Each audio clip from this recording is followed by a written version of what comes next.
குண்டும் குழியுமான சாலைகளை சீரமைக்க வலியுறுத்தி கோவையில் கம்யூனிஸ்ட் கட்சியினர் ஆர்ப்பாட்டம்.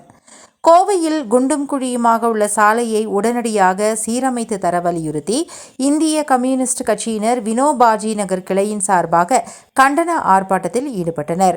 வினோபாஜி நகர், சேரன் மாநகர் சாலை, தண்ணீர் டேங்க் அருகில் இந்த ஆர்ப்பாட்டம் நடைபெற்றது.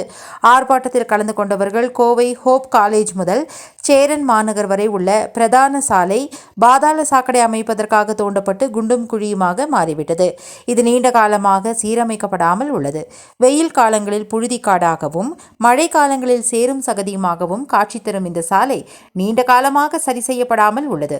அதேபோல 2010ஆம் ஆண்டு கலைஞர் ஆட்சி காலத்தில் இந்த சாலையில் ஹோப் காலேஜ் அருகே ரயில்வே கிராசிங்கில் பாலம் அமைக்க கலைஞரால் ஒப்புதல் வழங்கப்பட்டது. ஆனால் கடந்த 14 ஆண்டுகளாக அந்த பணிகள் ஆமை வேகத்தில் நடைபெற்று வருகிறது. இதனால் ஹோப் காலேஜில் இருந்து தண்ணீர் பந்தல் வழியாக செல்கிறவர்கள் 4-5 கிலோமீட்டர்கள் சுற்றி செல்ல வேண்டிய சூழல் ஏற்பட்டுள்ளது. சேரன் மாநகர் சாலையில் அடிக்கடி விபத்து ஏற்படுவதும் உயிர் பலிகள் ஏற்படுவதும் வாடிக்கையாகிவிட்டது. எனவே இந்த சாலையை உடனடியாக சீரமைத்து தர வேண்டும். ஹோப் காலேஜ் ரயில்வே கிராசிங் பாலத்தை துரிதகதியில் பணிகளை முடித்து பயன்பாட்டுக்கு திறந்துவிட வேண்டும் என்றும் ஆர்ப்பாட்டக்காரர்கள் வலியுறுத்தினார்கள். இந்த ஆர்ப்பாட்டத்திற்கு இந்திய கம்யூனிஸ்ட் கட்சியின் கிளை செயலாளர் என் நடராஜ் தலைமை தாங்கினார். மாவட்ட செயலாளர் சி சிவசாமி கோரிக்கைகளை விளக்கி பேசினார். ஆர்ப்பாட்டத்தில் மாவட்ட பொருளாளர் மூவா கல்யாணசுந்தரம், கிழக்கு மண்டல செயலாளர் எஸ் சண்முகம், ஆட்டோ சந்திரன், சி.ஏ. வேலுச்சாமி, மீராபாய், விக்னேஸ்வரி, சிவகுமார், மூர்த்தி, எஸ். ஆறுமுகம், ஜீவானந்தம், எம். மணிகண்டன் உள்ளிட்டோர் கலந்து கொண்டனர். நடராஜன், வினோபாஜினோட கட்சி கிளையினோட செக்ரட்டரி, இந்திய கம்யூனிஸ்ட் கட்சியினோட செக்ரட்டரி.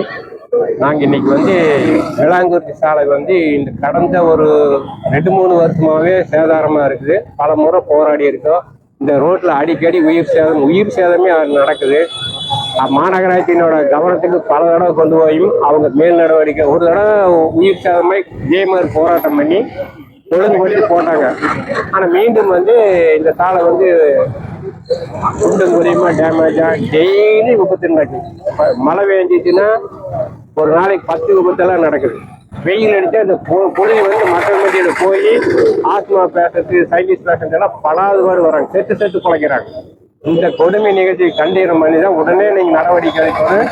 நாங்கள் எல்லாம் சிபிஐ சார்பாக ஆட்டோ தொழிற்சங்கம் எல்லாம் சேர்ந்து இந்த ஆர்ப்பாட்டத்தை பண்ணணும். டாக்டர் விக்னேஸ்வரி, கோவை மாவட்ட குழு உறுப்பினராக இருக்கேன். அதுபோக இன்டர்நேஷனல் ஹியூமன் ரைட்ஸோட டைரக்டராக இருக்கேன் நான்.